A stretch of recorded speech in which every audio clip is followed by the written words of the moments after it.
السلام علیکم ورحمۃ اللہ وبرکاتہ۔ الحمد للہ رب العالمین والعاقبۃ للمتقین والصلاۃ والسلام علی رسولہ الکریم۔ محترم حضرات، ہم آپ سے لگاتار درس حدیث کر رہے ہیں اور آج اس کا درس نمبر 267 ہے۔ ہم اس ٹاپک پر بات کر رہے ہیں کہ یہ جو ایک نظریہ قائم کیا جا رہا ہے کہ مولانا لوگوں کو اور حافظ صاحب کو انجینئر، ڈاکٹر، پروفیسر بنایا جائے، تو اس پر ہم آپ سے گفتگو کر رہے ہیں۔ تو میں نے آپ کو بتایا تھا اس میں کہ ایک تو گورنمنٹ یہ چاہتی ہے کہ ایسا ہو جائے، اور دوسرے کچھ مالدار لوگ ہیں جو مخلص ہیں اور وہ چاہتے ہیں، اور تیسرا طبقہ جو دانشور طبقہ ہے، پڑھا لکھا طبقہ ہے، انگریزی داں ہے، وہ بھی چاہتا ہے کہ مولانا اور مولوی لوگوں کو عصری تعلیم اور ان کو بھی جو ہے انجینئر، ڈاکٹر بنایا جائے۔ تو میں نے اس پر آپ کو بتایا کہ اس کی وجہ کیا ہے۔ ہم تیسرے ٹاپک پر ہیں کہ دانشور ایسا کیوں چاہتے ہیں۔ تو حقیقت یہ ہے کہ ان کو یہ محسوس ہوتا ہے کہ یہ لوگ جو مدرسے میں پڑھ رہے ہیں، یہ پڑھنے کے بعد اس دنیا میں مناسب ان کا ایڈجسٹمنٹ نہیں ہو پا رہا ہے، تو جس کی وجہ سے ان کے اندر یہ بات پیدا ہوئی ہے۔ تو وہ بات تو ایک حد تک ان کی صحیح ہے، تو اس کو کیسے ایڈجسٹ کیا جائے، وہ بات ہم آپ سے کرنا چاہ رہے ہیں۔ تو کل میں نے جو بات آپ سے کی تھی کہ مدارس کا جو انفراسٹرکچر ہے، جو مدارس کا رہن سہن، کھانا پینا ہے، سب سے پہلے اس کو صحیح کیا جائے۔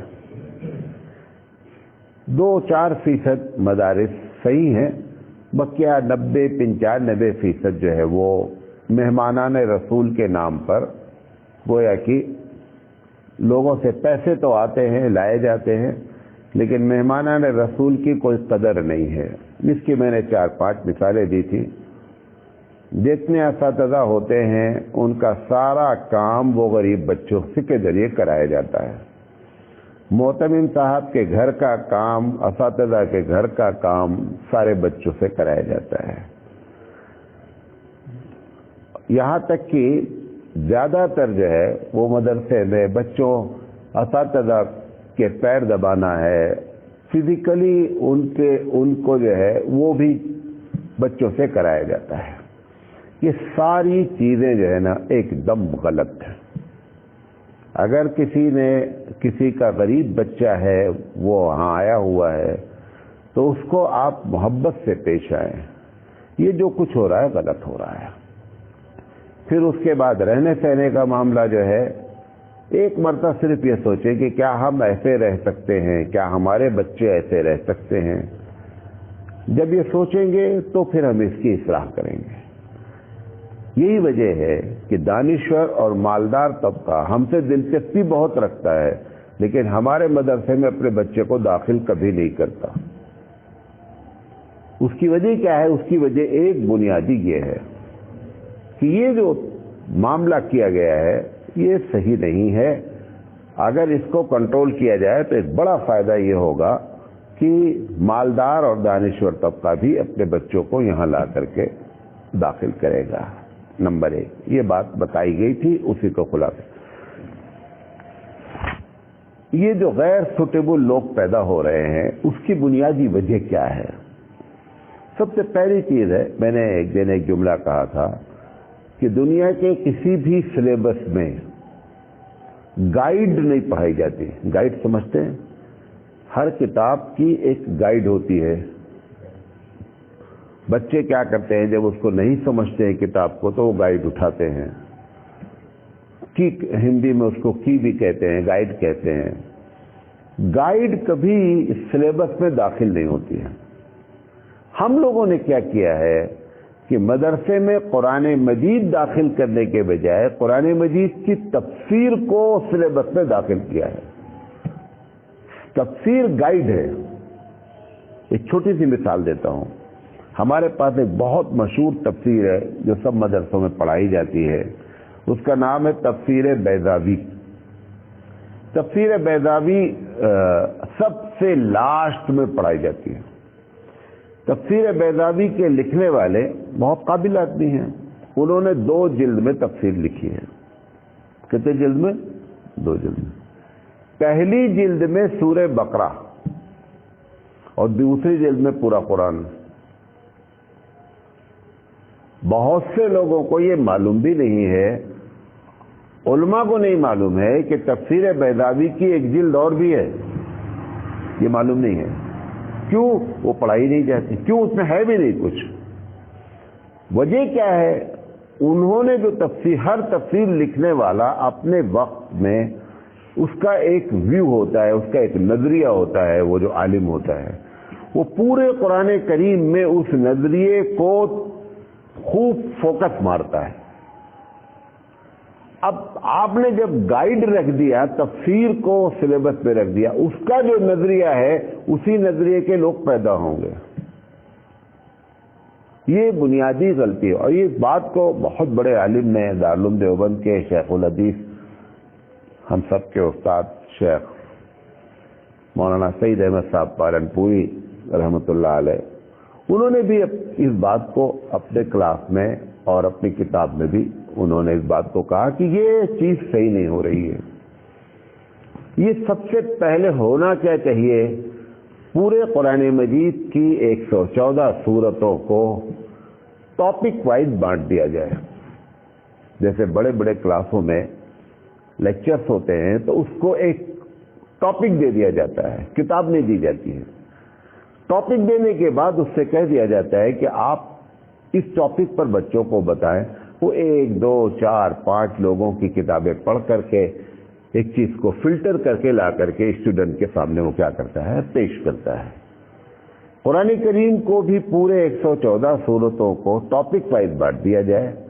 اور ایسا کیا ہے بعض مدرسوں نے، ایسا نہیں ہے کہ یہ نئی چیز ہے، بعض مدرسوں نے کر رکھا ہے. میں خود ایک مدرسہ گیا تھا، گڑھا ایک مدرسہ ہے، گڑھا ایک جگہ ہے احمد آباد سے 100 کلومیٹر دور گجرات میں.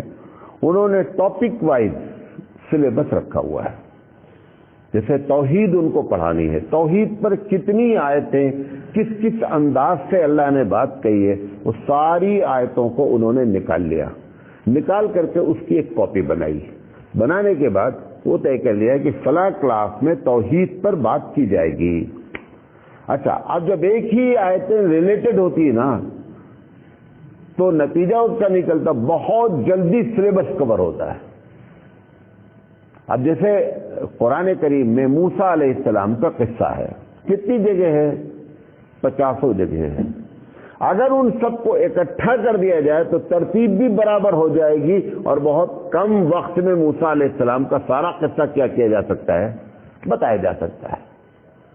تو ہونا یہ چاہیے تھا کہ قرآن کو ٹیکسٹ مان کر کے اور پھر اس کو سلیبس میں ٹاپک وائز پڑھایا جاتا. دوسری جماعت میں اتنا، تیسری جماعت میں اتنا، تو ایک اچھا نتیجہ برآمد ہوتا اور لوگ قرآن کریم سے جڑتے بھی، قرآن کریم سے کی باتیں عوام میں بھی آتی.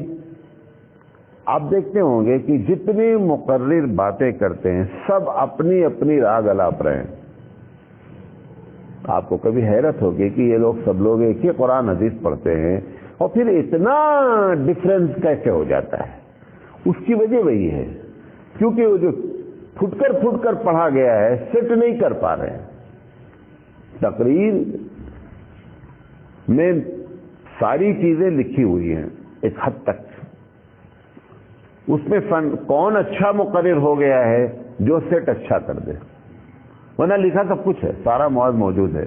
صرف 2 ٹاپک پر تقریر میں مٹیریل موجود بہت کم رہتا ہے کہ جب آپ کسی تقریر کو ٹاپک کو کرنا چاہتے ہیں اور اس میں کیوں سے سوال کرتے ہیں کہ ایسا کیوں، تب آپ کو جلدی سے لکھی ہوئی باتیں نہیں ملے گی. آپ کی صلاحیت کی بنیاد پر آپ تقریر کریں گے. رمضان کی فضیلت میں آپ اپنی طرف سے کچھ کہہ ہی نہیں سکتے.